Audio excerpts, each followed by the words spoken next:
Bonsoir, merci d'être là ce soir. Avant de lire dans la parole de Dieu, on va prendre un moment pour prier. Notre Père Céleste, ce soir, nous te prions avant d'ouvrir ta parole et de considérer ce qu'elle a à nous dire. Et nous te prions avec remerciement, surtout et avant tout pour le Seigneur Jésus-Christ, celui qui est la source même du salut, que par son sacrifice et par son œuvre à la croix, c'est possible pour un pécheur d'être sauvé. Donc ce soir, que ça puisse être un temps de bénédiction ensemble, en considérant ton évangile et en essayant d'expliquer et de proclamer le seul message qui sauve, le seul sauveur pour les pécheurs. On te prie donc et on te rend grâce au nom du Seigneur Jésus. Amen. Bon, j'ai deux passages que je veux lire. Le premier est dans l'Ancien Testament, dans le livre de Jérémie. C'est à peu près au milieu de votre Bible, si vous avez une Bible avec vous. Et on va lire dans Jérémie 29, et au verset 13. Jérémie 29, et au verset 13. Puis ça dit ceci, c'est l'Éternel qui parle, et il dit, vous me chercherez et vous me trouverez, si vous me cherchez de tout votre cœur. Puis le deuxième passage se trouve dans Luc au chapitre 19 et au verset 10. Puis là, c'est le Seigneur Jésus qui parle dans Luc 19 et le verset 10. Puis ça dit ceci, car le Fils de l'homme, c'est un des titres ou des noms du Seigneur Jésus. Donc, car le Fils de l'homme est venu chercher et sauver ce qui était perdu. Donc ça, c'est les deux passages sur lesquels je vais centrer mes remarques ce soir. Puis le sujet qui est devant nous, c'est un sujet qui implique chacun de nous. Il n'y a personne, peu importe qui on est, peu importe ce qu'on pense, peu importe notre arrière-plan, peu importe ce qu'on pense de Dieu, ce qu'on pense de la Bible, ou ce qu'on pense du Seigneur Jésus. Il n'y a rien de ça qui fait une différence lorsque ça vient à la question, est-ce que ce sujet ici a rapport avec moi ou non? Les deux passages qu'on a lus ce soir affectent chacun de nous directement. On ne peut pas s'en esquiver, on ne peut pas l'éviter. Si on choisit d'ignorer l'importance de ce message, le message de l'Évangile, on va l'ignorer à notre péril. Donc, le point de mon petit message, c'est ceci. Dans Jérémie, chapitre 29, au verset 13, on a lu à propos de la responsabilité de chaque personne de chercher et de trouver le salut de Dieu. Dans Luc chapitre 19, on a lu le fait que le Seigneur, Dieu lui-même, lui est venu chercher et sauver ce qui était perdu. Donc, on a lu à propos d'une personne qui cherche afin de trouver, puis on a lu à propos du Sauveur qui est venu chercher afin de trouver. Comme pécheurs, nous devons chercher le salut de Dieu afin de pouvoir trouver le salut de Dieu. Le Seigneur, lui, il est venu chercher ce qui était perdu afin de pouvoir sauver ce qui était perdu, afin de pouvoir trouver et sauver ceux qui sont perdus. Être sauvé et être perdu, ça veut dire quoi? Étant donné que je ne sais pas qui exactement est sur la ligne, je ne vais pas prendre pour acquis que vous savez, ou vous connaissez ou vous comprenez les termes qu'on utilise. Être sauvé, ça veut dire quoi? Être sauvé, ça veut dire avoir la vie éternelle. Être sauvé, ça veut dire avoir le pardon de nos péchés.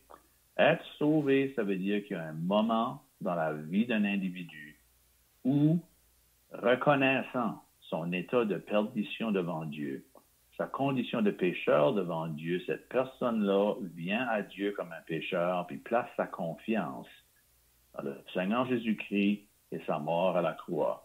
Une personne qui vient à Dieu, repentant, et qui place toute sa confiance dans le Seigneur Jésus-Christ, la parole de Dieu nous dit que celui qui croit au Fils de Dieu a la vie éternelle. Donc, c'est ça que ça veut dire être sauvé. Lorsqu'on lit à propos d'être né de nouveau, ça veut dire la même chose. Lorsqu'on lit à propos d'avoir la vie éternelle, ça veut dire la même chose. Être sauvé, c'est une personne qui a mis sa confiance dans le Seigneur Jésus-Christ puis sa mort à la croix. Et à cause de ce que le Seigneur Jésus a fait, et en cela seul, Dieu sauve ce pécheur-là, puis le rend prêt pour le ciel. Une personne qui est sauvée, c'est une personne qui sait qu'il va au ciel. Une personne sauvée, c'est une personne qui sait que ses péchés sont pardonnés. Une personne qui est sauvée, c'est une personne qui sait qu'il y a le Seigneur Jésus-Christ comme son sauveur personnel. Puis si la mort croise le chemin de cette personne-là, aujourd'hui même, une personne qui est sauvée sait qu'elle va être au ciel après la mort. Il n'y a pas de question que ça va être décidé après la mort. Non, ça se décide de ce côté-ci. Donc ça, c'est être sauvé. Être perdu, c'est quoi? Ben, être perdu, c'est complètement le contraire de ça. Être perdu, ça veut dire qu'on est en route non vers le ciel, mais vers les flammes de l'enfer. Être perdu, ça veut dire que nos péchés n'ont jamais été effacés par l'œuvre à la croix du Seigneur Jésus-Christ et par son sang versé. Être perdu, ça veut dire qu'on n'a jamais eu ce moment-là dans notre vie où on a été sauvé. Peut-être que quelqu'un va se demander, ben moi, comment est-ce que je fais pour savoir si je suis perdu?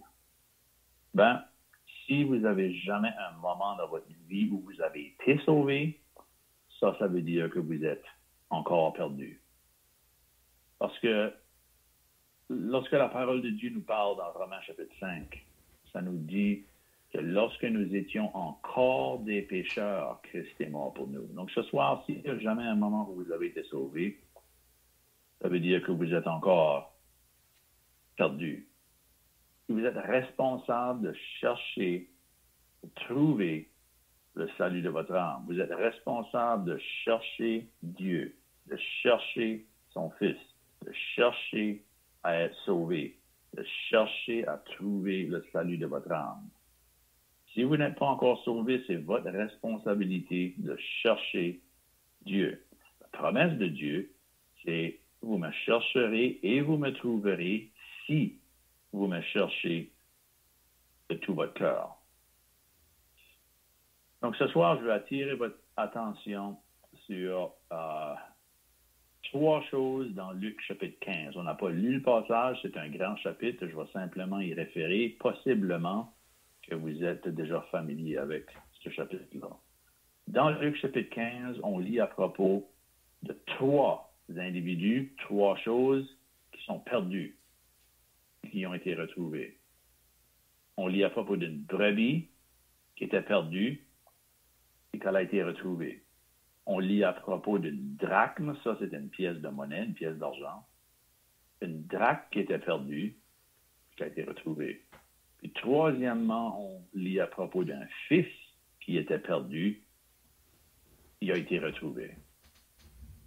Donc, une brebis perdue, une drachme perdue, et un fils perdu. Je vais penser à ces trois-là pour une couple de minutes afin de souligner le point de qu'est-ce que ça veut dire, être perdu, puis être retrouvé, ou être perdu, puis être sauvé. La brebis était perdue, mais elle était inconsciente qu'elle était perdue. La pièce de monnaie était perdue, mais elle était impuissante pour se sauver elle-même. Elle était impuissante pour se retrouver elle-même. Le fils, lui, était perdu, mais il était indifférent au fait qu'il était perdu. Donc, une brebis perdue, mais inconsciente. Une drachme perdue, mais impuissante. Et un fils perdu qui était indifférent. Donc, ce soir, je veux que vous pensiez à ceci. Les trois étaient perdus. Mais ces trois choses-là, ces trois personnes-là, la brebis, la drachme, puis le fils. Ces trois exemples-là nous parlent de trois différents aspects de ceux qui sont perdus. Maintenant, ce soir, comme j'ai dit au début, si vous n'avez jamais été sauvé, un jour spécifique et précis dans votre vie, ça veut dire que vous êtes encore perdu. Ça veut dire que vous n'allez pas au ciel. Ça veut dire que vous êtes encore dans vos péchés. Perdu. Mais ce soir, peut-être que vous ne réalisez pas que vous êtes perdu. Il y a plusieurs personnes qui sont perdues, mais qui ne réalisent pas. Comme cette brebis, elle était perdue. Mais la brebis ne réalisait pas qu'elle était perdue. Puis à cause de ça, la brebis ne faisait pas d'effort pour essayer de se retrouver elle-même. Elle était perdue, mais inconsciente du fait qu'elle était perdue. Donc, s'il y a quelqu'un qui écoute ce soir, puis que vous êtes inconscient ou insouciant, vous ne réalisez pas la situation dans laquelle vous êtes devant Dieu à cause de vos péchés, vous êtes pareil comme cette brebis-là, qui était perdue, mais qui ne réalisait pas. Puis sa seule porte de sortie, son seul espoir, c'était que le berger des brebis la cherche puis la trouve. Donc, ce soir, est-ce que vous réalisez que si vous n'avez jamais été sauvé, ça veut dire que vous êtes encore et toujours perdu dans vos péchés devant Dieu. La drachme perdue, elle était impuissante pour se trouver elle-même. C'était juste une pièce de monnaie. Elle n'était pas vivante. C'était un objet inanimé, un objet mort. La Bible nous dit que dans nos péchés, on est mort devant Dieu. C'est pareil comme cette pièce de monnaie-là. Aucune vie, aucune capacité de se trouver elle-même, aucune capacité de revenir là où elle était supposée d'être. C'est un objet inanimé qui était impuissant pour se trouver lui-même, puis il fallait absolument que quelqu'un d'autre la trouve. Il la ramène là où elle était supposée d'être. Donc ce soir, si vous n'avez jamais été sauvé, et peut-être que jusqu'à maintenant, vous en étiez inconscient, bien, il y a un autre aspect à ça. Peut-être que ce soir, vous commencez à réaliser que moi, j'ai besoin d'être sauvé. J'aimerais ça d'être sauvé. Si vous vous demandez qu'est-ce qu'il faudrait bien que je fasse pour essayer d'être sauvé. N'oubliez pas ceci, que si vous n'avez jamais été sauvé, puis vous êtes encore de vos péchés, puis que vous êtes encore perdu, pareil comme cette pièce de monnaie-là, vous êtes impuissant pour vous sauver vous-même. Comme cette pièce de monnaie-là, qui était dans les ténèbres, vous êtes dans les ténèbres aussi, dans les ténèbres du péché, et vous avez besoin que quelqu'un, c'est-à-dire le Seigneur Jésus, que lui vous sauve. Il y a des personnes qui pensent qu'ils peuvent faire quelque chose pour réussir d'une manière ou d'une autre à se sauver eux-mêmes. Mais le problème, c'est qu'on est impuissant pour nous sauver nous-mêmes. C'est pour ça qu'encore, dans Romains chapitre 5, ça nous dit ceci, au verset 6. Car lorsque nous étions encore sans force, Christ, au temps marqué, est mort pour des impies. Donc, pour nous sauver nous-mêmes, nous sommes sans force. Pour nous sauver nous-mêmes, nous sommes impuissants. Pareil comme cette pièce de monnaie-là. Mais troisièmement, il y avait un fils qui était perdu. Et lui, c'était pas tellement qu'il n'en était pas conscient. Puis c'était pas tellement une question qu'il était impuissant. Mais lui, ce fils-là, il était indifférent. Il savait mieux, lui. Lui, il avait été enseigné la vérité. Il voulait rien savoir. Il avait tout reçu de la part de son père, mais il n'appréciait pas le privilège qu'il avait. Il n'appréciait pas ce qui lui avait été donné. Il n'appréciait pas qu'est-ce qu'il aurait pu avoir. Mais avec indifférence, qu'est-ce qu'il a fait? Il a tout simplement tourné le dos à son père, il a tourné le dos à la maison, puis il est parti, complètement indifférent. Mais lui, il pensait qu'il l'avait l'affaire. il pensait qu'il avait trouvé la réponse à ce qu'il cherchait. Il pensait qu'il allait trouver quelque chose pour rassasier cette soif-là qu'il avait de son âme. Donc, il a tout pris l'argent. Il a décollé d'un pays lointain. Il a tout gaspillé en vivant dans la débauche jusqu'au point où il n'y avait plus d'argent, il n'y avait plus d'amis, il n'y avait plus rien à manger. Puis il s'est ramassé la face dans un trou de vase avec des cochons autour de lui, puis les cochons mangeaient mieux que lui. Lui aurait voulu manger ce que les cochons mangeaient, puis il n'y a personne qui en donnait. Donc, il était un moyen pétrin. Mais c'était son indifférence qui l'a amené jusqu'à là. Il était perdu, mais il était indifférent. J'espère qu'il n'y a personne qui écoute ce soir, qui peut-être qui réalise, je sais que j'ai besoin d'être sauvé. Puis oui, je connais l'Évangile, puis je sais que c'est le Seigneur Jésus le seul qui peut me sauver. Je sais que je ne peux pas me sauver moi-même. Je sais que je ne peux pas faire de bonnes œuvres pour être sauvé. Je sais que je ne peux pas plaire à Dieu par ma religion, par mes prières. J'ai déjà tout entendu ça, puis je sais ça, mais c'est pas pour moi. Et peut-être que vous êtes un peu comme ce fils-là, que quoique ces choses-là étaient toutes devant lui, son indifférence a fait qu'il a simplement tourné le dos à tout ça, puis a décollé vivre sa propre vie, puis faire son propre chemin. Puis ça l'a juste emmené dans la misère. Puis finalement, il est arrivé à un point où ce que Dieu a tellement travaillé de sa vie, puis où ce que Dieu a interrompu sa course folle vers l'enfer. Dieu l'a arrêté, puis il a rentré le visage dans ce bourbier-là afin que ce jeune homme-là vienne au point de réaliser qu'il ne pouvait plus rester indifférent. S'il y a quelqu'un qui écoute ce soir, puis que vous êtes peut-être dans une mesure ou dans une autre, peut-être pas à l'extrême de ce fils ici, peut-être que vous n'avez jamais fait les choses aussi graves que ce fils ici a fait. C'est pas ça le point.